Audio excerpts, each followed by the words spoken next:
Hi everyone, I'm Rob Scott from AI Today, and today I'm talking to Zeus Kerravala from ZK Research about the biggest news coming out of CES 2025. Zeus, how's it going?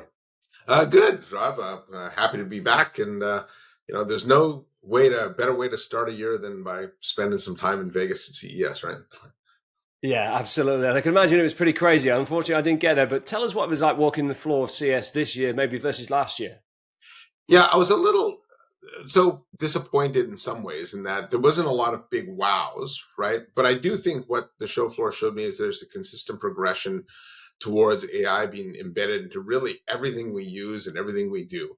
And, everything from sports and fitness. In fact, one of the biggest areas that showed off AI was in the kitchen. They had AI powered grills and stovetops and cooking utensils that would tell you how to cook things. Generative AI being used to create recipes, things like that. And it's funny where you see it pop up now because it's just AI is being embedded into just everything that we use without really thinking about it, right? And I think, Part of the plumbing, right? That's what they're saying. It's the yeah, next utility. Yeah. That's cool. yeah, certainly the NVIDIA keynote was the highlight. I think one of the busiest areas, though, was automotive. And that's an area that I found kind of interesting because when I talked to some of my peers, people have said to me that, and some of the media, that it feels like nothing's happened in automotive and AI for the past 5 years. And I understand why that feeling's there. I think 5 6 years ago, when you think about the vision of where we were going to get to, we should have been at level 5 self-driving by now, right? Which is fully autonomous driving, and we're nowhere near that. And so if that's your benchmark, then we're not there yet, right? But along the way, there's a ton of innovation that's happening. I spent some time with actually Java Khan's new company, Aptiv, the one he went to formerly from people here probably know him from WebEx, with Amazon and some other QNX and some other companies. And there actually has been a lot of innovation that has been brought in. It's just kind of made its way into the fabric of the car. And so we're better drivers, we're smarter drivers. Even things like adaptive cruise control, right? Where I can set it and then the car will adjust cruise control based on the speed in front of you. If you think about a few years ago, nobody used cruise control because it was a pain in the neck. You had to monitor the speed, you catch up with the car too far. In fact, one of the things Aptiv worked on, they showed me, is all those sensors around the car. They're subject to damage, they're expensive to wire. They can do it purely off the cameras now. So you have 4 cameras in a car, one on each side, one front, one back. No more need for sensors because they can do it all off of vision. So one of the pleasant surprises, though, at the Amazon booth, they announced a partnership with Honda. And if you look historically, when it comes to AI, a lot of the partnerships that were driven were done so with a lot of the Lucids and Vins and the Chinese manufacturers. But now the tier one car manufacturers are in it. I think you'll see a lot more innovation. A word of caution to that industry, though, Rob. I do think the auto manufacturers a lot of times will take. In fact, I talked to Javed about this. They'll take part of the stack from a company like them or from Amazon, and then they'll go off and try and build the rest of the stack themselves. They tried that with infotainment years ago and they had a disastrous result, and they wound up just supporting AirPlay and Google Play, right? So for the automotive industry, do what you do best, which is design cars, and leave that software stack to the companies that actually do it better than anybody. But I'll leave you with this, on automotive. With the rise of AI and digital twins, car manufacturers now, in fact Honda told me this, they can innovate on products that aren't even built yet, right? So they can take a look at a car they're going to release in 3 years, build it in a virtual environment, run a bunch of simulations, and then when the car is finally built, all the software is ready for it. And so, as a consumer, we should expect to see more innovation faster, from an industry that historically hasn't innovated very fast. Yeah, so expect the pace of innovation to Yeah. increase. Crazy. In terms of bringing this kind of more in towards I suppose the enterprise conversation, and maybe the impact on people. What were kind of I suppose to start with, how are people feeling about AI at the show this year? Did you pick up on any kind of conversations from the attendees and just from a societal impact point of view? Yeah, I think there's still a lot of concern about it taking jobs and things like that. I personally think that that fear isn't warranted. I think if you look at, sure, the internet killed a lot of jobs, right? We don't have travel agents and things like that anymore, but it created so many more jobs in the back end. And I don't think we know what those jobs are today, the ones that are uniquely AI, but I think they're coming. I will say, I think from a societal perspective, if you think of the way the internet changed the way we work, live, learn, and play, AI is going to do the same thing. And here's where I've come to on this: where the internet democratized information, AI is going to help us democratize expertise, right? And so now, if I'm in fact, I was talking to this company called a little startup called Sumer Sports. They're working with football players to be able to use camera vision to show how they run. Are they prone to injury, things like that. Historically, if you're a kid in a tier one high school in Texas, you might have access to that kind of information. If you're some kid living in the middle of Mississippi or something, you probably don't, right? But now through these apps and stuff, we can take expertise and democratize it. So if you're a salesperson and you want to know who your best performing salesperson is, you can ask a Salesforce agent, and it'll do all that intelligence for you. And I think from a societal perspective, Rob, I think that's the thing to keep in mind is it democratizes expertise, which is not what we've been able to do before. There's a few people in every industry that really understand it. And if you're lucky enough to hire one of those people, you wind up, with a great company. And if not, then you wind up struggling. But I think now it creates a much more level playing field than we've ever had before. To your question, from a societal perspective, I think we really see a big uplift in productivity coming. I do think businesses do have to rethink how they manage their workforce and how they manage goals. I've asked some HR leaders this, that if people wind up being more productive because of AI, what do you do with that time? Do you just give people Fridays off, or do you raise their goals? And I think it's some combination of the two. But I do think if you're a business leader out there, expect productivity to go up, and you have to be able to adapt your business to account for that, though. Yeah, it's really interesting. Endless possibilities, lots to think, lots to figure out, I suppose. But I know you spent some time with NVIDIA. You watched the keynote, and I know you had several conversations. Talk us through some of the biggest announcements and conversation points coming out of the NVIDIA presence at CES. Yeah, and you're wearing NVIDIA green there. I don't know if that's by design or not, but uh, that the keynote was really, in fact, it reminds me a lot of the old early Cisco keynotes when Chambers used to talk about how the internet's going to change everything, and it had a lot to do with that. One of the things I thought that was interesting about the keynote, though, is Jensen Huang, their CEO, set the stage by talking about the evolution of AI, where it went from just general AI to generative AI to agentic AI. And he talked about the next phase of AI being physical AI, where it's robots, autonomous vehicles. In fact, he made a statement that said anything that moves should be autonomous. And he said in 5 years, you'll never actually mow your lawn again. You'll have just autonomous mowers go out, map your yard, and mow it for you on a regular basis, right? You'll have kiosks driving around neighborhoods delivering food and things like that.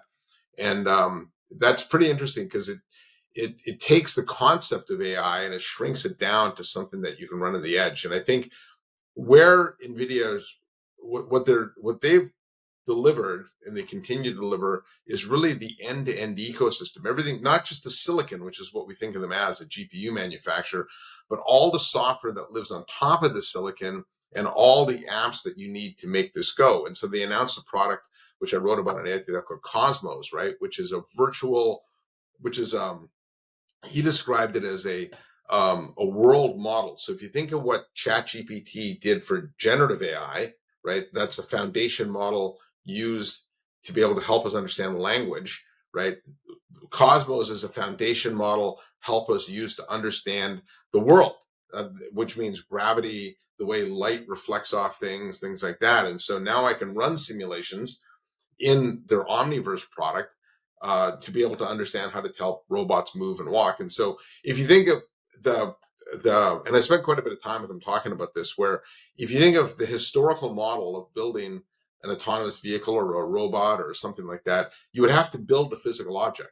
then you'd have to build the scenarios of having that robot walk upstairs, downstairs, through potholes. It falls, it breaks, you got to repair it, and the training time is really slow. And so now you can build it in this virtual world, Omniverse. You can use Cosmos to train it, right? And you can run a million hours of simulation on it, upload that information into the physical device, and up it goes and walks. And so that was pretty cool. But they had a bunch of other products that supported that. New GPUs, the new graphics cards, the RTX 50s. I mean, they're massive cards, but the quality of images and things like that is just unbelievable today, Rob. I think we're getting so close to blurring what you see being indiscernible from real Mm. life now that it's almost scary. Yeah, these realities, I suppose, Yeah. whatever you want to call them, but yeah, we are merging those Well, realities, aren't we? he gave us a little bit of a history lesson in the keynote where the first, I guess, company to support NVIDIA was Sega. And the game was Street Fighter, right? And if you think of the old 8-bit Yeah, Street Fighter, he showed the new version that's coming, and it's like watching a movie of two people fighting, right? And it really. just, Wow. in just 20 years, how far that's come. It's incredible what's coming. Yeah, and I know they've done a lot of work around video, haven't they? And the number of announcements were made around video, analyzing video, and that kind of thing. And we've seen, some of that, haven't we, across 2024 from OpenAI with Sora and a few others. But it really feels like that could be Yeah, a big thing this year. and what they've been working on too, and other OpenAI and the other vendors have been working on too, is cross modes. And so being able to not just take a PDF and then create a text summary of the PDF, but they one of the new models NVIDIA released based on Llama is able to take a PDF and create a podcast. And so you can Wow. actually take the PDF and ingest it. You tell it you want one male voice, one female voice, and it creates a conversational podcast that you're actually able to interact with. And so you're listening to the podcast, and the person doing the demo said, "Well, what do you think of the four most important takeaways from the report?" And then it would answer you, right? And so you wind up with these interactive podcasts I'm out of a based. job. I'm out of a job, Zeus. Yeah, yeah. Well, you still need the insights, Rob. Yeah, and that comes from folks like yourself. But I It's think crazy, that's isn't it? I mean, yeah. with It, all this in mind, I mean, are you thinking like, AI? All the hype around AI is not overhyped. It's real. What's your opinion on that? Where do you think we are in reality? I suppose. Yeah, it's a good question because a lot of the media coverage of AI talks about it being overhyped. I don't think it's overhyped at all. In fact, I think in a lot of ways it's underhyped just because of the enormous impact it's going to have. And I'll liken this back to the early days of the internet, where I remember, Cisco CEO John Chambers running around with a report that talked about the economic impact of the internet being $2 trillion, or whatever number they threw out there was orders of magnitude off because it created an entirely new economic structure, right? Like it allowed countries historically that couldn't compete on a global scale to compete on a global scale. It allowed some small retailer and some way off part of the world to be able to compete with big retailers. And I think because AI democratizes intelligence, it's going to have the same kind of impact. And I think the question of what the ROI is on the internet, or sorry, on AI, is an irrelevant question. It's because I don't think we can get away from it anymore. I think we want to every application we use, every device we use, every service we use is going to have some kind of AI interface built into it, or use AI for intelligence. And because of that, the question of whether there's an ROI is irrelevant because it's just going to become a standard part of doing business. And bottom line, is this a year of AI? Then what do you think? Yeah, I've thought about this question a lot. Is this the year of AI? I don't. I think it's the year that we'll see a lot of AI stuff get rolled out. I don't know. It's the year that AI becomes part of the everyday fabric of our lives.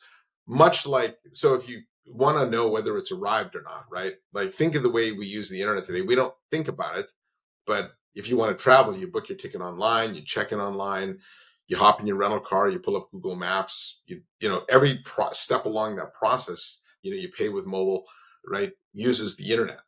And that's not really what AI has today. I think it's going to make our lives easier today, but I don't think it's really become embedded in the fabric. In fact, I think we'll know the year of AI happened when we stop talking about AI, right? And we stop doing Yeah, AI events because we good don't point. need the proof that we have it anymore. So I do think 2025 we'll see a huge leap forward. I think from a consumer perspective, and I was at the CES show. I think we'll see more advancements in AI there. From a business perspective, though, I think there'll be a lot of small steps forward with a lot of cautious eyes looking at the impact of how that happens in the business. I do think you will see a couple of really strong use cases from leading companies. In fact, the National Retail Federation is doing their show next week. Walmart's doing their keynote. I'm really looking forward to seeing what they're doing, with digital agents and things like that. So, but we're not quite there yet. Fantastic. Well, there are lots of amazing events coming up in the B2B world this year that Yeah. we'll be covering, and I'm sure you'll be at many of them. But AI seems to be the theme, whether it's AI agents or GPUs or whatever it might be coming down the line. There's tons of innovation looking like it's heading our direction. So, Yeah, hey, no, it's coming. It's actually going to be. I'm looking forward to it because, frankly, I think over the last few years, innovation has slowed down. But I think this gives every company, and I think we'll see another wave of startups come up, Rob. I think we'll see another influx of innovation into, like we did in the early days of cloud and early days of mobile, and I think that's good for everybody. yeah, yeah, absolutely. Well, thank you so much for talking to me today, Zeus. For anyone out there, if you enjoyed today's session, please give us a quick share on social. It's always appreciated. You can connect to myself and Zeus on LinkedIn, and our links are going to be down below in the description. So I'm Rob Scott from AI Today. Thanks for watching.